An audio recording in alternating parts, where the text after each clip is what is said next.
আসসালামু আলাইকুম। আজকে আমি দেখাবো আপনারা খুব সহজেই কিভাবে টাই-ডাই নিজেরাই বাড়িতে বসে তৈরি করতে। তো আমি প্রথমে নিয়েছি ওড়না।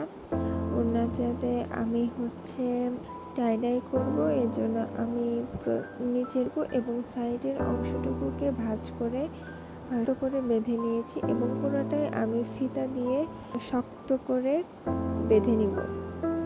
এখানে কিন্তু বাঁধাটা অবশ্যই খেয়াল হবে, কারণ যদি বাঁধাটা ঠিকভাবে না হয়, ঢিলা হয়, তাহলে কিন্তু রং ভিতরে আপনি কিন্তু কাঙ্ক্ষিত ডিজাইনটি পাবেন না। তো সেক্ষেত্রে এখানে সুন্দর করে টাইট বেঁধে নিতে হবে। তারপরে আমি নিয়েছি ওড়না। এখানে আমি শিবুরি ডিজাইন করব ওড়না এবং জামাটাতে। তো এই জন্য আমি হাতার নিচেরটাতে অংশটা মেপে নিচ্ছি। এখানে 3 ইঞ্চি পরিমাণ জায়গা রেখেছি নিচের অংশটাতে। এখানে আমি নীল কালার বর্ডার রাখবো, এর জন্য। আর উপর থেকে আমি প্রতি 1 ইঞ্চি ঘর ফাঁকা রেখে দাগ টেনে নিচ্ছি। আমি পুরোটাতেই 1 ইঞ্চি পরিমাণ করে আমি দাগ টেনে নিচ্ছি ফিতার সাহায্যে, বা আপনারা চাইলে স্কেলের সাহায্যেও নিতে পারেন, যার যেটা সুবিধা হয়। তো আমি এখানে সুতা দিয়ে এখানে নিতে হবে মোটা সুতা, যেগুলো গুটি সুতা, বা আপনারা যদি লাচ্ছি সুতা ব্যবহার করেন তাহলে সেক্ষেত্রে ডাবল করে নেবেন। তো এটা গুটি সুতা যেহেতু মোটা, তো আমি এক করেই নিয়েছি।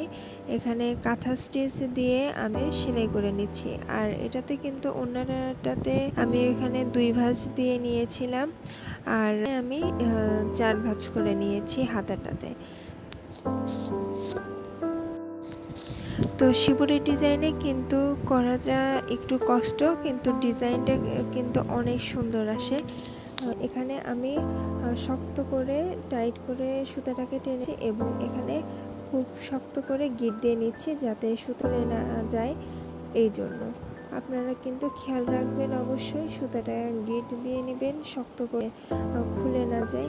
এবং জামাটাতেও আমি সেম প্রসেসে করেছি। নিচটাতে আমি এক কালার রাখবো, এর জন্য সেই পরিমাণ আমি আমার মন মতো ফাঁকা রেখেছি। উপরে থেকে নিচের অংশটাতে আমি 1 ইঞ্চি পরিমাণ ফাঁকা রেখে সেলাই করে নিয়েছি। তো আমি সব কিছু শেষ করে, এটাতে যেহেতু কাপড়ে মার দেওয়া থাকে, তো আমি মারটা যাতে ছেড়ে যায়, এজন্য আমি নর্মাল পানিতে 15 থেকে 20 মিনিট কাপড়টিকে ভিজিয়ে রেখেছিলাম। এবং এখানে আমি নীল রং দিব, এর জন্য এক কালার করব, এর জন্য নিয়ে নিয়েছি কাপড়। আর একদম ফুটন্ত পানিতে আমি 2 তোলা রং দিয়েছি এবং হাইড্রোস ওর সাথে দেওয়া ছিল। দোকানে গেলে আপনারা পেয়ে যাবেন, ওনারাই দিয়ে দিবে। একটা 3 পিস তৈরি করতে মূলত 2 তোলা রং একটা পুরো 3 পিস কমপ্লিট করে নিতে পারবেন। তো রাখতে হবে ভালো করে, যাতে কাপড়টা মিশে যায় রঙের সাথে। 20 থেকে 25 মিনিট আমি ভিজিয়ে রেখেছিলাম এবং ভালোভাবে ধুয়ে নিয়েছি এবং এই সুতাগুলো ছিঁড়ে নিয়েছি। কেমন হলো? এটা হচ্ছে ওড়না